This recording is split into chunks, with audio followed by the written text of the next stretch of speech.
Look at that hair. Listen. Someday you'll know. No, you probably won't ever know. Embiid stepping back and stroking two. Bogdanovich thinking about a three. There it is. Yes! See it again. No double team help, and Embiid takes it right to the rack. Embiid, step back jumper. You bet. There he is again. The Euro step there. Embiid getting Gobert in a fight.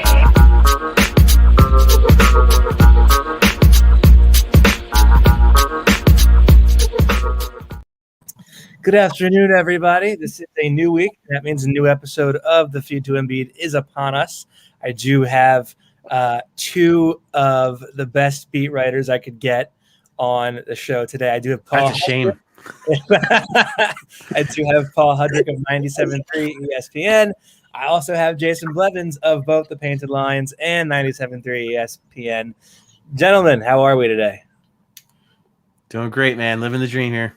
That's right. Jason, how are you? I couldn't be better. If I could be better, it would be unfair. Have you been consumed by cicadas yet? You texted me about that earlier today. Yeah, they were loud. They were legit. Like, I got out of the car at the park and I talked to my buddy Charlie, and I was like, "Is that the cicadas?" They were loud. I haven't been outside yet today, but they were louder than the crowd in Washington D.C. Yeah, and they didn't need the arena to pump in crowd noise for them. Oh. Wow, those are some heavy allegations, right? Yeah. I just said the cicadas didn't require any loudspeakers. Wow, this is cutting edge. It's an audacious report right off the bat. Anyway, this podcast is named after one of the players on the team who we are waiting injury news on, or maybe lack thereof. I don't know about you guys, but I kind of don't understand this whole scenario, because the guy, his Joel's right knee buckles as he comes down a little bit. Wasn't as like pronounced or as violent as the first instance in Washington, but he comes up and he is clutching both his hip and his back, and then he misses the rest of the game with right knee soreness. So I don't really know what to make of this whole scenario. I'm curious, Paul, what do you think is going on here?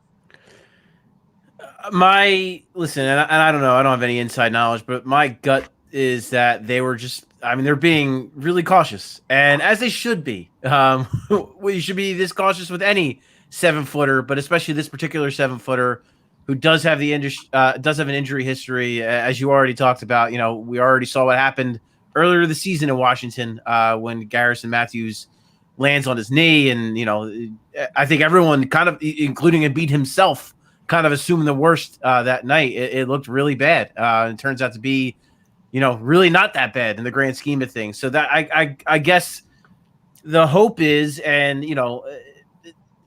I'm optimistic. We'll see. Again, I don't want to speculate. I don't have any inside information, but I do agree with you that it was a little odd that you see him get up. He lands clearly on his back. Maybe his foot kind of, maybe catches a little bit, and that might have buckled the knee a little. But then we hear that it is knee soreness and not anything to do with the back.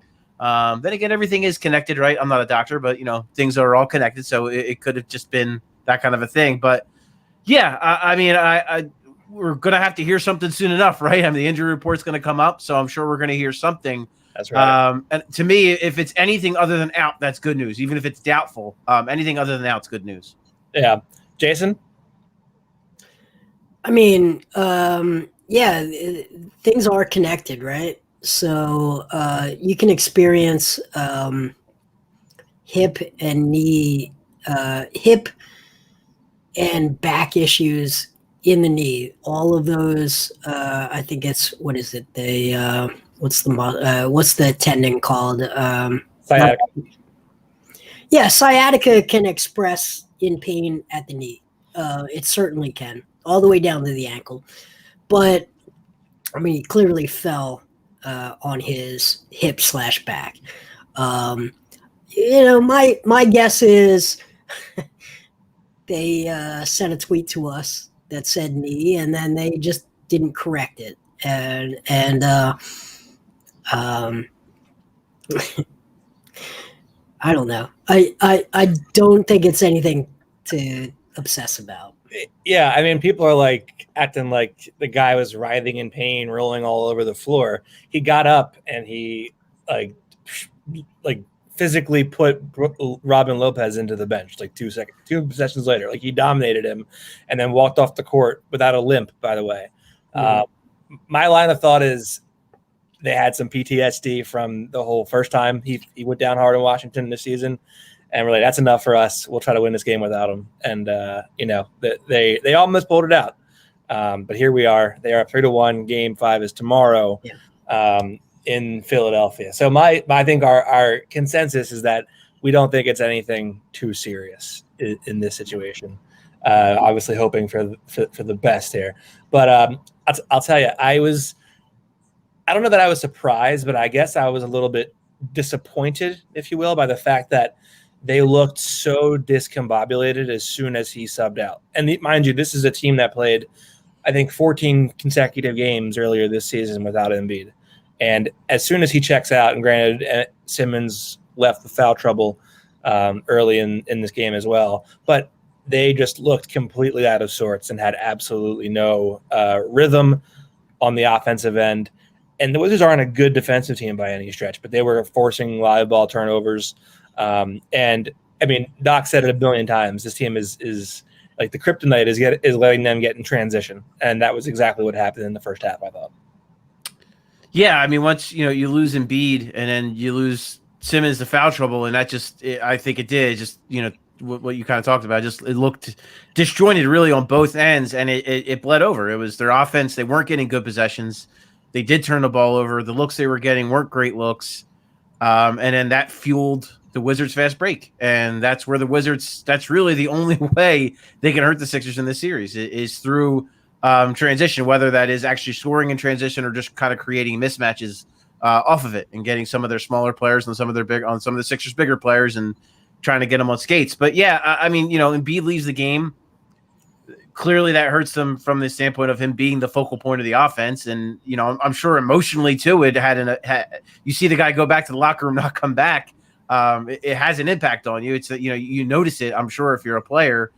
And then this was a game where maybe they really could have used Tobias Harris kind of putting on his cape and kind of carrying things, and that just flat out didn't happen. He did not have a good game. It wasn't on top of it not being his night. It felt like. I also thought he forced a lot of stuff. He had done so well through the first 3 games of kind of getting to his spots on the floor, finding his mismatches, and he didn't do that. Granted, part of that is Joel Embiid not being on the floor. Historically, he is a better player when he's playing with Ben Simmons, so no Ben Simmons. And I just thought, I thought that, and even that carried over into the second half where I thought, Simmons picks up his 4th foul 12 seconds in, and he can't play at the level he wants to defensively because he's afraid of picking up the 5th. And offensively, I thought, maybe he was a little bit, he even admitted that after the game that he thought he was perhaps a little passive. And also that any notion that Doc might have had to go to him at the 5 at that point is kind of thrown out the window because you're not going to throw him at the 5 when he's got 4 fouls. He did it in desperation in the 4th quarter, and it worked out pretty well. But yeah, I just think those 2 things. I mean, you're missing 2 all-stars. You're missing 2 key players, and I thought it really showed in a big way on both ends of the floor. Yeah, and going back to Tobias, because you make a good point. Like he was forcing it. He looked like he was a little bit lost out there throughout this game. He shoots 8-24 from the field, which is sort of not only is that uncharacteristic inefficiency, but it's also like you rarely see the guy get 24 shots in a game. So, I mean, I thought that was a little bit of a shocker, but it just kind of felt like 3 games into now going on 4 games into the series, but Washington finally picked up on his moves, and they had a counter defensive rotation to everything he did. He was getting blocked left and right. I feel like he got blocked like 6 or 7 times last night, whether it be going to the rim or on that post fade. Jason, what did you see out of that? I mean, take on Tobias is he is a consummate professional. He is just below that all-star level. He is not a ISO clear out, make tough shots guy. He is a execute good shots player on your team, right? When you can create in offense good shots, he's going to execute at a really high efficient level. And if you go through games 1 through 3, just look at the shot chart. They've taken fantastic shots. You forget about makes and misses. They've just gotten every shot they wanted. Tobias is the guy that can make you pay for all of the decisions that your generational big creates for others, and your fantastic facilitator 6'10" point guard makes. So Tobias is a great third option. But when you take away those other two and you ask him to go make those hero ball type shots, he's going to shoot poorly. And I haven't even looked at the box score from last night, but he's not a hero ball guy. He's just not. And it's not even a critique of someone to say, why aren't you playing hero ball? Why can't you do it? There are very few of those players in the league. He's great on a cross match, making people punishing people for the decisions they make on defense. But he's not a hero ball player. So, I just wouldn't overthink game 4. The fact that they, were tied with 2 or 3 minutes left, the fact that they had a chance is a really positive sign for the team overall. Yeah, I would agree with that. I also think that in this game, I just think the perfect calamity of Joel going out, and then Tobias struggling and Ben being stuck to the bench. You kind of see that Embiid isn't just this otherworldly gifted scorer who can just dominate you in every way. He's become a much better playmaker too. And you've seen that this series and not just the series, but really this season. But he's now manipulating defenses out of the post and making no look passes to Seth Curry for threes, or he's hitting Danny Green in the corner on cross court skips. He's setting Tobias up, and they're cutting more intuitively off of Joel and scoring at the rim really without much of an issue. And I felt like last night, without him there to sort of take away some of the pressure, the cutting wasn't as fluid. The shooting obviously was not good. But I felt like last night was like one of the first times where I've noticed, at least, that he's developed into more of just this all around impact player, as opposed to just this guy that dominates you at the rim and then can score however he wants on the offensive side of the ball. Yeah, Paul will tell you this. He's there. He sees pregame. The biggest change over the last few months is that Embiid during warmups, and there's very few players that I see this during warmups. Embiid is getting blitzed from a assistant coach that's a big that would guard him one-on-one. He's getting blitzed by a double team in warmups from multiple angles. And that is a thing they are just working on nonstop. And you just don't see that. I can't, Paul, can you think of another player in the league that assistant coaches are blitzing on doubles pre-game? Like they are really working on this. And the more that he sees from the more angles, the more things that he will invent and create to deal with that. Saturday night, I talked to him, and he said he made a statement that I think is sort of bananas. I asked him about that step back baseline jumper that he's got from the right side baseline, and I asked, is there another player that he learned that from? Because I can't think of a player who does a step back baseline jumper. And he said, there's so many things I could do. There's so many more moves I have. There's so many things that I haven't even shown yet. And he was all talking about the context of beating double teams. And I think it's really hard to put that in context of the downstream effects for your second and third option on a team when your best player is capturing that much attention from a defense. It just, when he's not turning the ball over, it puts everyone else in a position to get the perfect shot, right? Yeah. So then my question becomes, and this is for either of you because you're both in attendance more than I am. Who are these coaches that they are blitzing him with, and do they have the size to actually like be effective in doing that? Yeah, I mean they have. It's like their player development guys. I can't remember the names off the top of my head. One guy is a St. Joe's alum. I can't. Lashbrook, the St. Joe's guy. Yep. Jones is Dwayne Jones or something of that Dwayne effect. Jones. He's like 6'10". I mean, he's a big guy.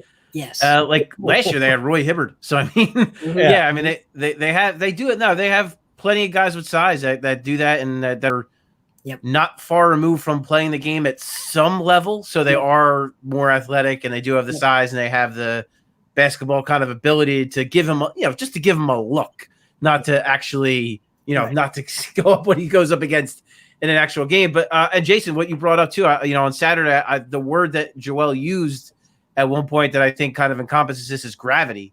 And that's what it is. It's just a gravity to him on the floor and what that opens up for Tobias or Ben or Seth or Danny or whomever else comes into the game. Yeah. I thought it was interesting too when Ramona Shelburne, when she put that article out, I guess it was a couple weeks ago, like right before the playoffs started, and she talked to Drew Hanlon. And the one thing he talked about was the idea that when he works with Joel, it's not working on a one-on-one matchup. It's not what do I do against a player? It's what do I do against the team? Yeah. Like, what am I doing against all five guys on the floor? Yeah. And that is just such, first of all, the fact that he's that good, that's where he is. You know what I mean? Where it's like, no, I know I could beat my one-on-one matchup every single time. So I'm not even worried about that. It's that I have to worry about what everyone else is doing. And the fact that he's smart enough to be able to process all of that and do it in less than a second reaction time, like, it's pretty incredible. And I think that's the one thing, like, if there's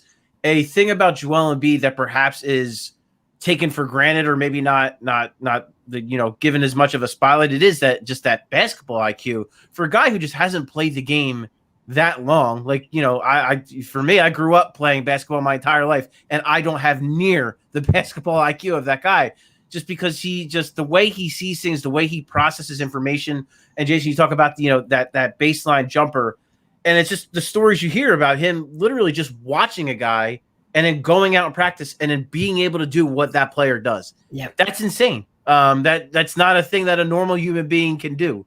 So to me, that's the one thing that maybe we don't give him enough credit for, is just how smart he is and how smart he is in the context of the game of basketball. Because he's like a savant, man. Like, it's really impressive to see his growth, over the course of this year. And it leads me to believe that he actually does have a chance to get better, which is insane and scary.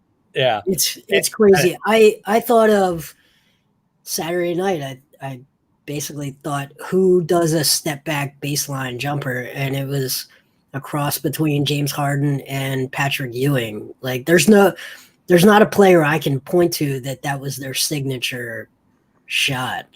That's why I asked him. I was like, did someone inspire that? Because that's not a thing I've seen. That's like maybe the most difficult shot in the game of basketball is a baseline step back jumper.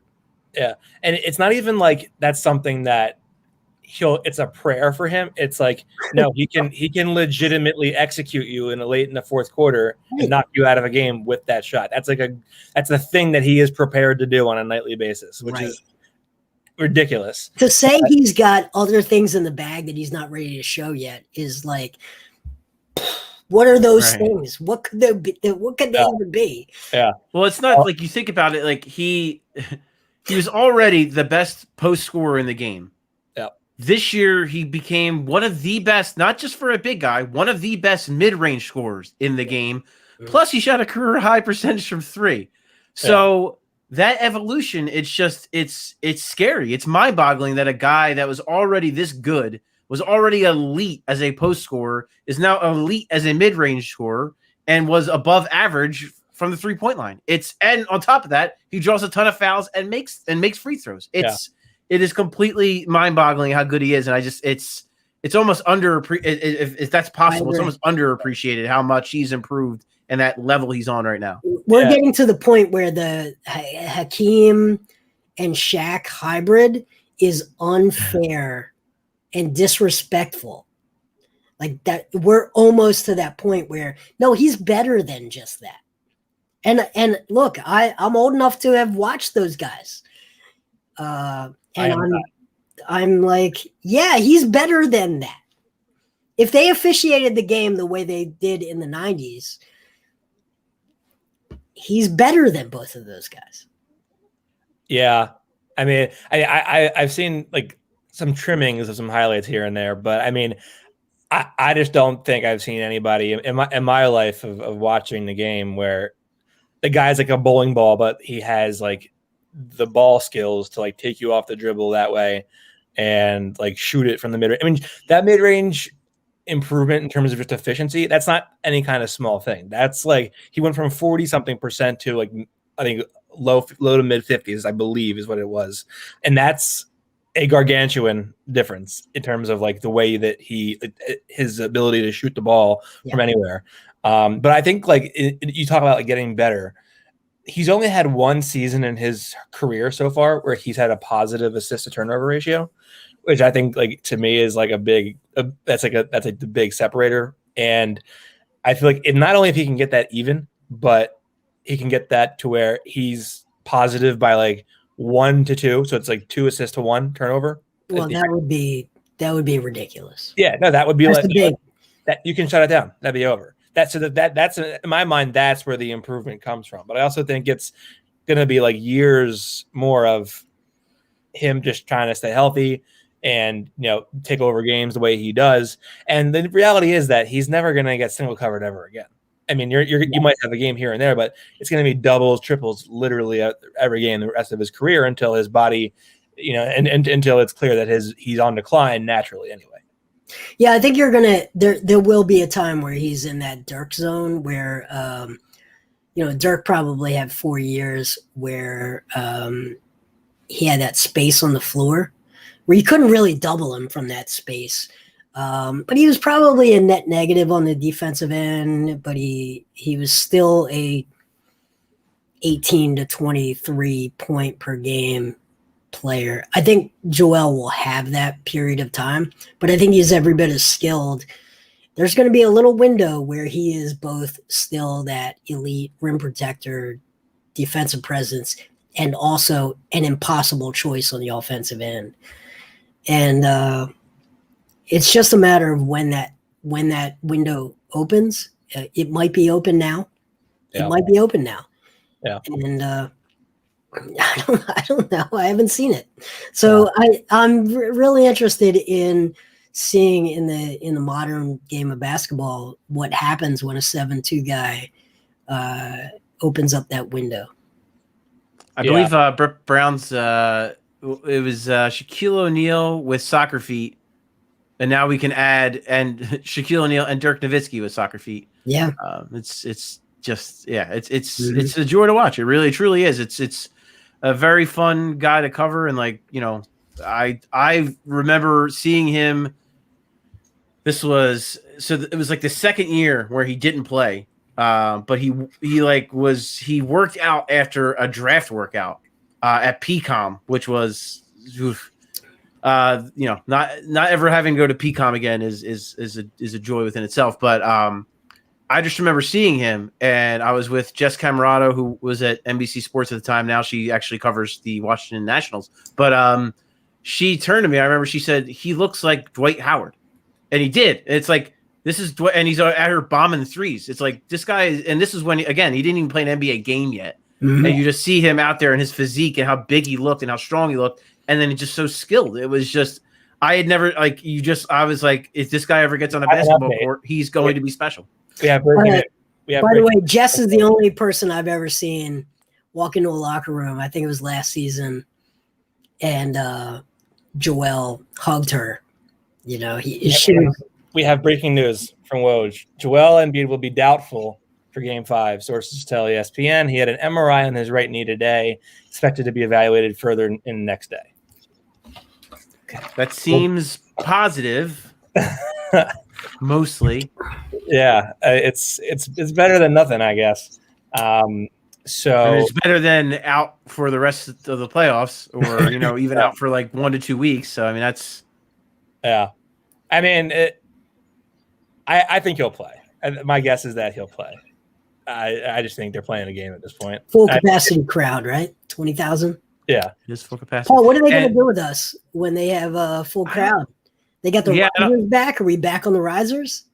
That would be cool. I would take that. I don't know. I don't know. I kind of got used to that mid-court spot. Yeah, I'm kind of spoiled by that view too. It's tough because you actually don't get blocked by a basket. So that's nice. The food setup is better too, a little bit, to be honest with you. A little bit better. That's true. But yeah, I don't know. I don't know what they're going to do with full capacity. But I will note that it was Game 1 against the Nets 2 years ago when Joel Embiid was listed as doubtful, and then he played, and then they lost. But so he was like doubtful or questionable that entire series, and then he missed Joel Embiid. Yeah, Joel Embiid being doubtful is not the same as any other player being doubtful, basically. Yeah, and it's especially that case with Doc Rivers as we've come to understand this season. But we do have more polarizing topics to discuss. Like what? I can't imagine. Exactly. Ben Simmons last night. What? He was stuck to the bench for the majority of the first half with foul trouble. Mm-hmm. But he has some demons to seemingly exercise against the Wizards, whether it be in their building or in Philly. The free throw thing is unlike anything I've ever seen. Have we not gotten to the point where, as a metropolitan region, we respect Ben Simmons enough to criticize him? Have we not made it to that point where we recognize all the great things that he does enough that we can now give him critique on things that are obvious flaws in his game? Or do we still have to all lay on the railroad tracks for him so that people that don't understand how defense is played in the NBA, that we have to say, no, you don't understand basketball? Like, come on. Yeah, I mean, I would say that the three of us here get it. But I think there is a pretty big I mean, and maybe they're a loud minority, I don't know, but there seems to be a pretty big faction of the fan base, and perhaps even some in the national media or even the local media, that maybe don't quite understand how valuable he is or what he brings to the table. I mean, this is a guy that could win Defensive Player of the Year. I'm not sure he does, but he could. He's a finalist.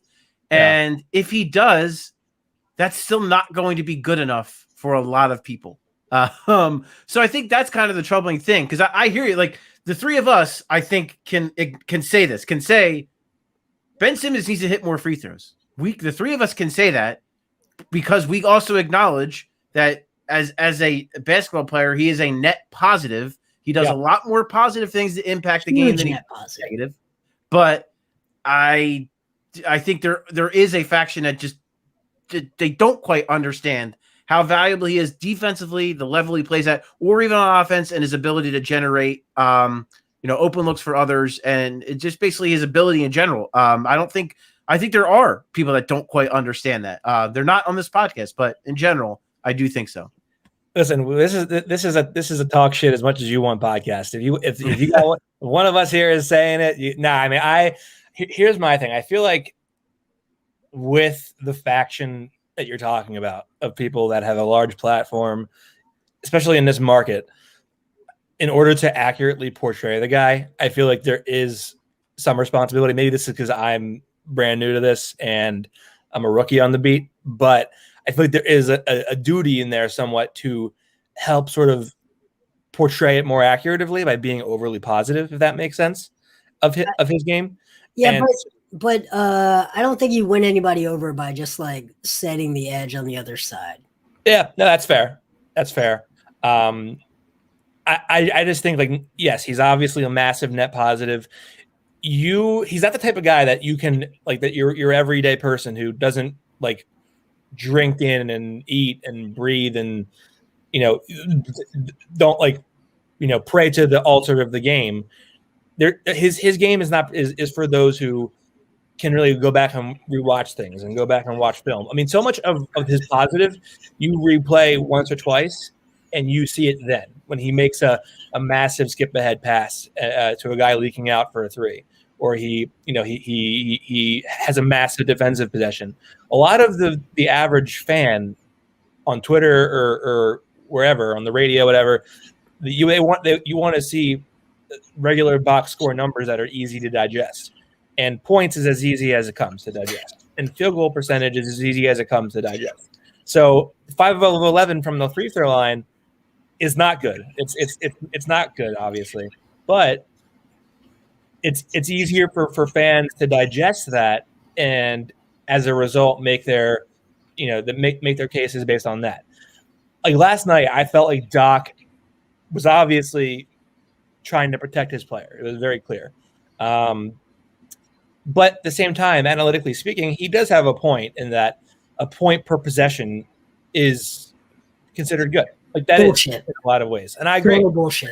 I agree. I think you can argue against that. What I would retort with that is, okay, but what is it? What is that? If I was his coach, by the way, I would say the same thing. And also, it's complete bullshit. Yeah, that's fair. I think what I would say and to retort that is, well, what is that point per possession value on free throws around the league, and where is he on versus the average on that? That's a better argument. It's 1.6. Yeah, right. So I mean, league average is 80%, right? Yeah. 75, 80%. Yeah. But here's my quibble with, I think, fans right now with this debate. It is we all know that the lazy box score watching fans are what they are.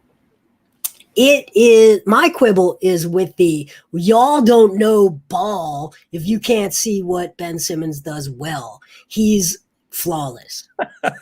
Those people, I want to ask every one of them individually, when's the last time you stepped onto a basketball court playing with multiple people, 3-on-3, 5-on-5, and stepped onto a court with people that aren't children? When's the last time you walked out there and go out there with significant holes in your game when people know that you got those holes, and now tell me that y'all don't know ball? Like, come on. When the flaws are there, the flaws are there. And I was listening to Baron Davis and Rod Strickland talk the other day. And they were talking about playing outside on double rims in the wind in New York City and how everything had to be at the rim because it's just really hard to shoot outside on double rims. And there are different environments that you have to play, but don't tell me y'all don't know ball when I'm looking at these guys and I'm thinking, when's the last time you stepped onto a court? And if you can't shoot, people will back off of you.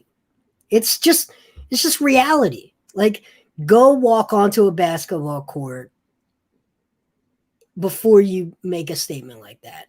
And I just think both edges of this debate are wildly, the Howard Eskin, it's ridiculous. Paul knows it.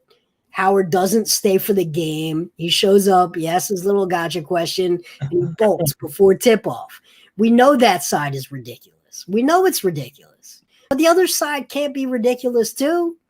You can't just sanctify a guy and lay on the railroad tracks for him. No, and I think that's what I think I'm starting for, and it's never going to happen because it's just not the way sports works. It's not the way social media works. It's not the way the city of Philadelphia works. It's just a nuanced understanding of he does things well and he's flawed. Like that's there. It's like you can say, Yeah, Ben Simmons needed to make more free throws yesterday, while also acknowledging that's probably not the biggest reason they lost the game. I agree. Like both things can be true. And going forward, like we could acknowledge Ben Simmons is an elite defensive player. He's an elite facilitator. He does a lot of great things on the offensive end of the floor. He's a good offensive rebounder. He's a good defensive rebounder, quite frankly, too. He's not a good shooter. He's not a good free throw shooter. He's not a great scorer.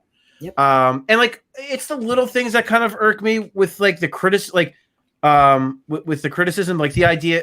I know there was like this weird thing going around where they after game one, he didn't want the ball at the end of game one. He's a 60% career free throw shooter. He's trying to get the ball to Seth Curry, who was a 90% free throw shooter, and Tobias Harris, who's a borderline 90% free throw shooter. That's smart basketball. That's not him being scared no, that's logical. If you're not good at something, and for the strength of the team, you want someone else, like you'd much rather have Joel Embiid at 85% shooting those free throws than you, who is 60%. Like at least he is self-aware. You know what I mean? He understands. Yeah. He knows his flaws. And that was the other thing I think was like the biggest thing to come out of that. Like we're all talking about what Doc Rivers said and Doc Rivers defending him. Ben Simmons himself took accountability. He said, I need to step to the line and make them flat out. He didn't make an excuse. He didn't say, oh, this strategy's lame or anything. No, he said, it's part of the game. It's basketball. I just need to go to the line and hit them. And I think for me, the one thing I've always wanted out of Ben Simmons was that level of accountability that maybe I didn't think he always had.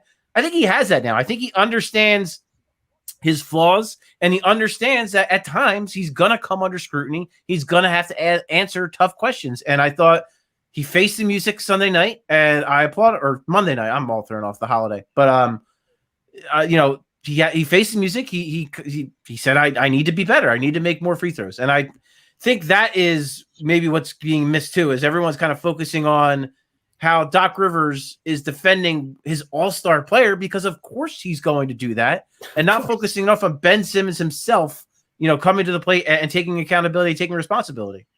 Yep. Yeah. Let me ask you guys this. Were you surprised when they said Ben's coming to the microphone? Because I would have put every dollar I had on him trying to find his way out of media. Ben is not a bitch. Say what you want about him, but he is. I think the media takes a lot of critique on both sides too. I think the media, we get lambasted for not asking certain questions, and I think at a certain point it's like, how do you phrase a question about free throws, right? How do you phrase a question about shooting? But Ben doesn't. Ben just wants you to ask a question that displays that you were paying attention. That's all, I think, in my opinion, that he asked for from us when we ask a question. He wants to know that you were paying attention, and that you weren't, playing Minecraft during the game, and then you show up in the post game, or looking or shining your Super Bowl ring, right? Well, we've already hit that topic. So he would never be up that late to go post game. Of course not. But Ben's not afraid of tough questions. He just wants specific questions, right? So I'm not surprised that he went to the podium. It's the NBA playoffs. Of course he will. He's the second star of this team. In many ways, he is the floor general and the orchestrator of the team. If he's not the leader, he's certainly one of the top 3 leaders of the team. Yeah. So I have respect for him from that view. Yeah, it's interesting because I actually, and I won't name the reporter because it's not fair to him, but I did think it was a fair question to ask. Like, should you take Ben out of the game, considering considering it's like it was what, only 45 seconds. Yeah, and Doc Deflected it. he ran with it in a way that he was able to run with it, and I'm not gonna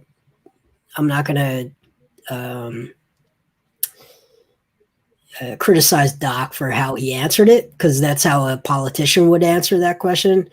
I'll say Kevin asked the question that most people would ask, right? And well, you don't have to. I mean, I think Kevin Kincaid, Crossing Broad, asked the question that needed to be asked, and it was a valid question. And I also, Doc deflected it in the way that a coach should deflect it. So that's the game. Yeah, and I also feel like that's the game of media and coaches, media availability. So. Yeah, and Paul, like, correct me if I'm wrong in thinking this, but I feel like there is value, not just this season, but in seasons going forward, when because the players are going to be watching that, or they're going to be seeing that. It's all over national outlets. There's going to be free agents who see that, and they're going to think, I want to play for this guy. Sure. 100%. And listen, I think too, Danny Green kind of touched on it, and I think it's a fair assessment. Ben Simmons is a competitive guy. Like, you don't think Ben Simmons was pissed off after that game, after they lost, and after he missed, he only made 5 of 11 3. You don't think that pissed him off? Because I know it did. It pissed him off. So if you're Doc Rivers and you already know the guy is down, and you know how important he is for your team and how important it is for that like, you bashing him for missing free throws in public is not going to magically make him start making free throws. If anything, it's going to be the opposite. You're going to put it in his head more, and it's going to make it worse. So, and I'm not sure if deflect is the right word, but I just think Doc really, he wanted to give that answer. So like you said, he knew Ben Simmons would see that or hear that Doc has his back like that. And it's not. And with coaches, and Jason, like you already pointed out, like this is the game when you're a coach. You're not always going to give the reporters the answer that you think, or that's 100% true. You give them the answer that you want to give them, that you want them to write, that you want them to tweet, that you want your players, or also to your point, that you want other players to perhaps see and realize, I got my guys back. I have these guys back. I want to make that known. And not that Brett Brown didn't, but I think the way Doc does it and the cachet that Doc kind of carries, especially with Ben. I mean, Ben's talked about it multiple times. The fact that Doc played the game, the fact that Doc won a championship as a player, has won a championship as a coach, that clearly has gone a long way for Ben Simmons.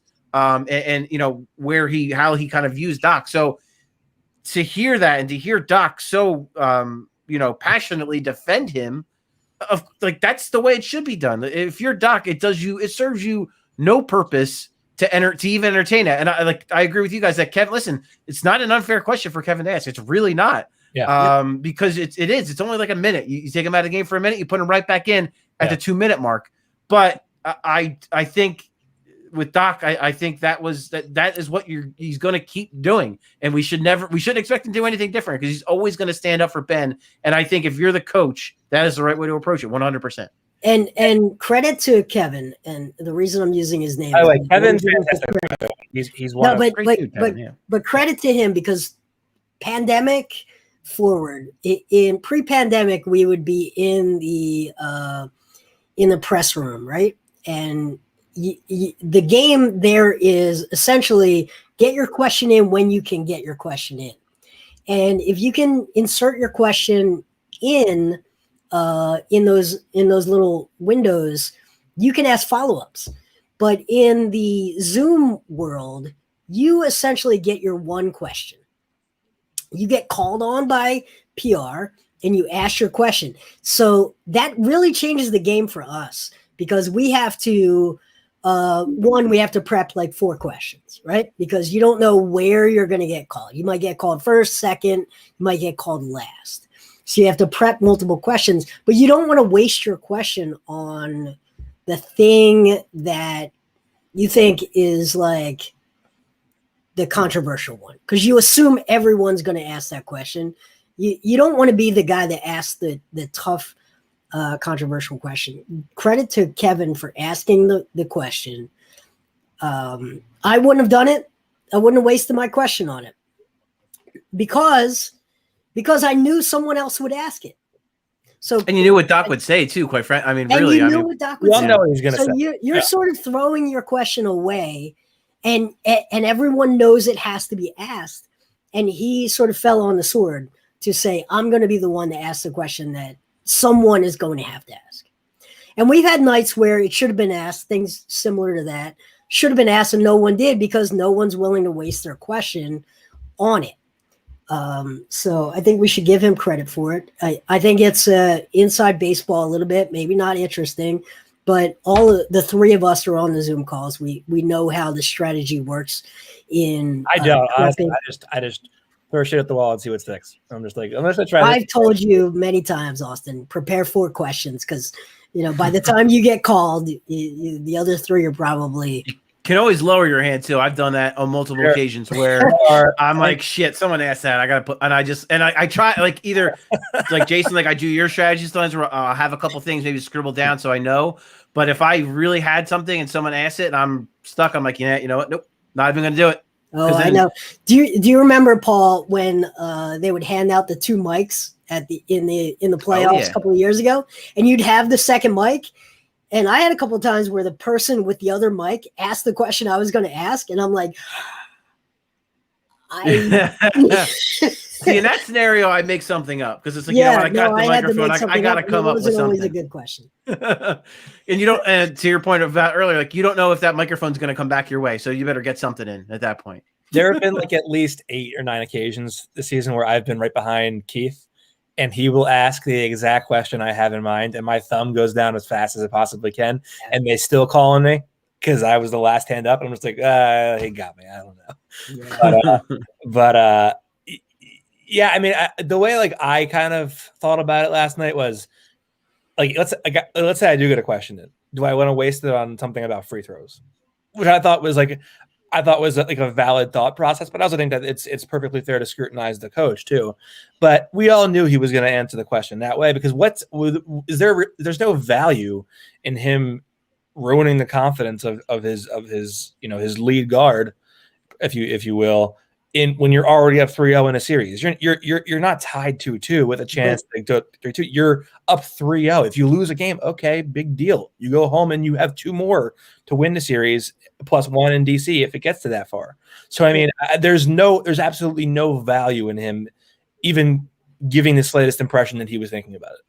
Yeah, and I said it pregame yesterday. I think that we inflate our own importance sometimes by thinking that anything the media says is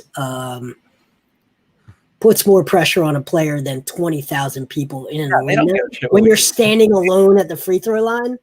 Yeah. In a away crowd, like there's nothing we can say that is more pressure than having Russell Westbrook standing in front of you, mean mugging you, or 20,000 people 10,000 people in the arena last night, waiting for you to shoot at the free throw line. We can all of us can walk to the park and we think we can shoot 80% from the line, right? Because we do it at the park with no one there. Now put 20,000 people standing around you. You're surrounded by them. It's a little bit different. There's nothing we can write. There's nothing we can tweet. There's nothing we can say on the radio. There's nothing we can say on a podcast that's going to put more pressure than thousands of people surrounding you. Yeah. Right? Yeah.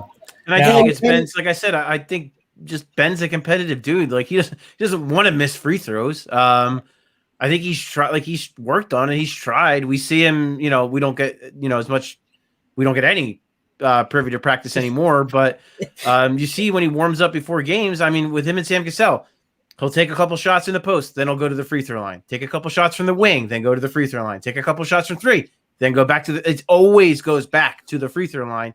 And he makes a lot more than he misses in those scenarios. But like you said, Jason, it's a different animal when it's in a game, when there's people in the seats, when it matters, when there's stakes, when Westbrook or Beal are talking shit in his face. Like it's all of that is a factor. All of that is there.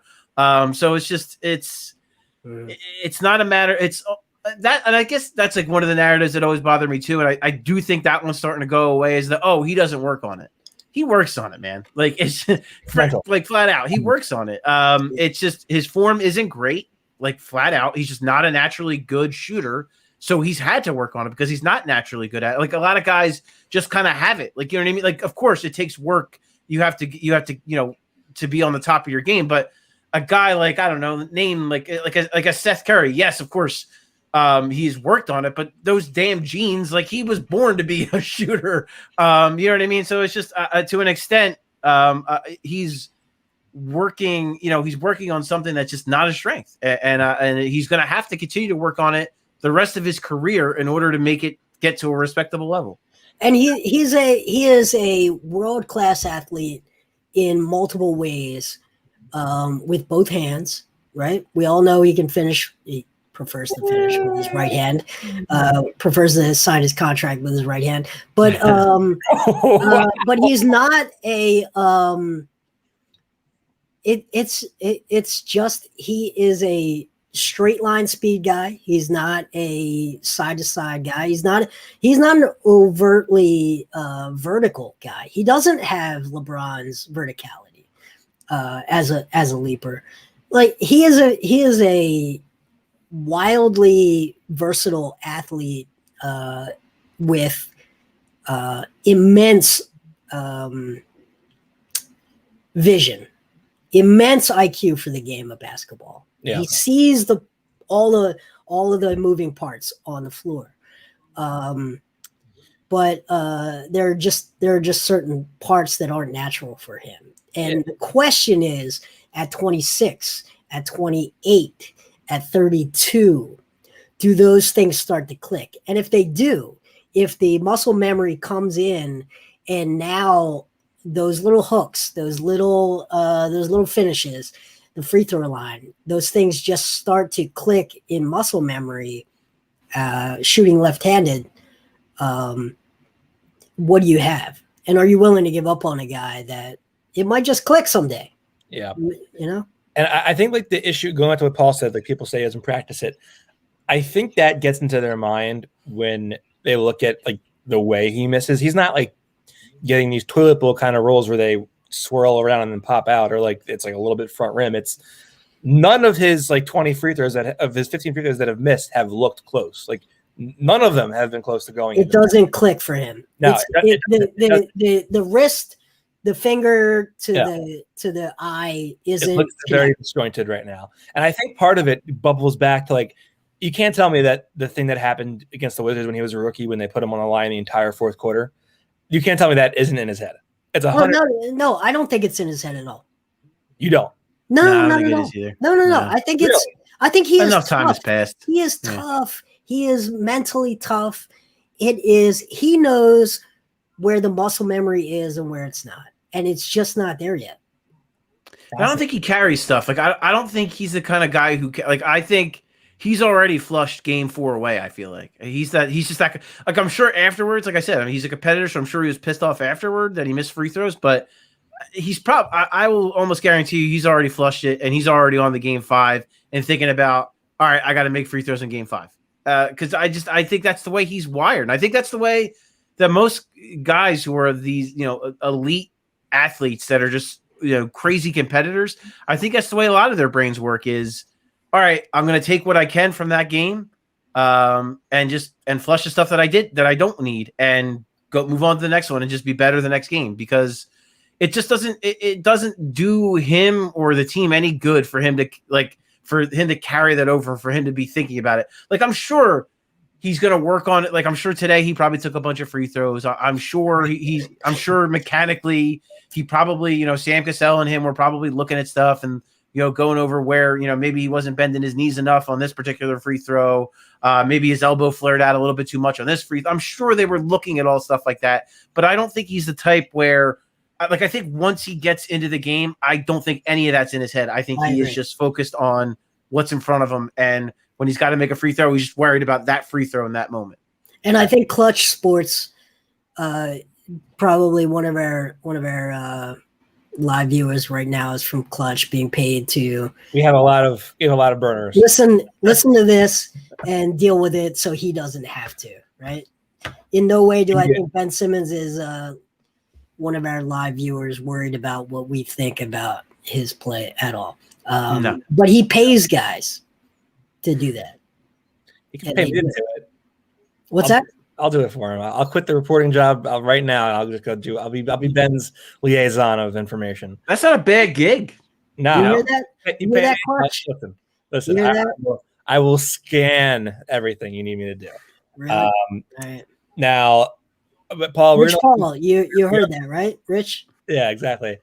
Paul, we are going to let you go because you have given me a lot of your time today. I appreciate that.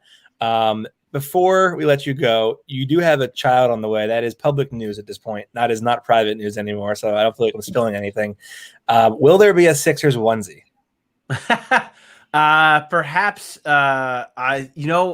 At one point, Fanatics had a Iverson onesie, and I don't think they make it anymore, which I was devastated to find out. But yeah, because of my reporter status, I will likely not incorporate anything with the current team. But if there is an Allen Iverson, as you saw, he or she already has the kicks that'll be ready to rock. So I just need that AI onesie, and they're gonna be straight fire. They're gonna be heat on the feet, onesie. They'll be all set. There we go. What's that T-shirt you got there? I was just gonna bring it up. Baby. My guy. Did you guys saw The Last Dance? You remember they had that someone in Seattle had that sign, and that's exactly what it's just a replica of that sign. It's one of my favorite shirts ever. Yeah. Sean Kemp, other famous father of dozens of children. Well, I wasn't gonna go there. I just know he was the most disrespectful dunker to ever exist. For me, it was like because Jason, as you know, not many Sixers players to write home about during the time before Allen Iverson. Between Charles Barkley and Allen Iverson, basically. So Sean Kemp was kind of my guy. That was the guy I kind of looked at as he was my favorite player. Yeah, in that dark era. And yeah, I love that too. Him, Detlef, obviously Gary Payton. Is like the modern day Sean McMillan. Yeah. Is that like Mikhail or not Mikhail? Miles Bridges. Sean Kemp, no. Nah, Kemp was a different. Yeah, Kemp was like He probably would have really done well in this era because he could hit a mid range, so he probably could have stretched it out to the 3-point line if that was a thing. Then he probably could have been a good like combo 4-5. Yeah, like a really, and he could block shots too. He's a pretty good weak side shot blocker, really good rebounder. Yeah, he would have been a lot of fun in this era. I feel Sean Kemp was awesome. I was born in the wrong era. That's for sure. That's for sure. Well, what a great team. What a great team. They're my favorite West. Popping on with me today, both of you. Predictions for Game 5: close it out or go to Game 6? I say win either way, with or without Joel Embiid. I think they take care of business and win Game 5. I bet he plays. That's my thing. I think he's gonna play. It's bold. Yeah. We'll see. Well, guys, thanks so much for hopping on today, and I will see you, I guess, tomorrow for the Zoom calls. Sounds good, man. Catch you guys.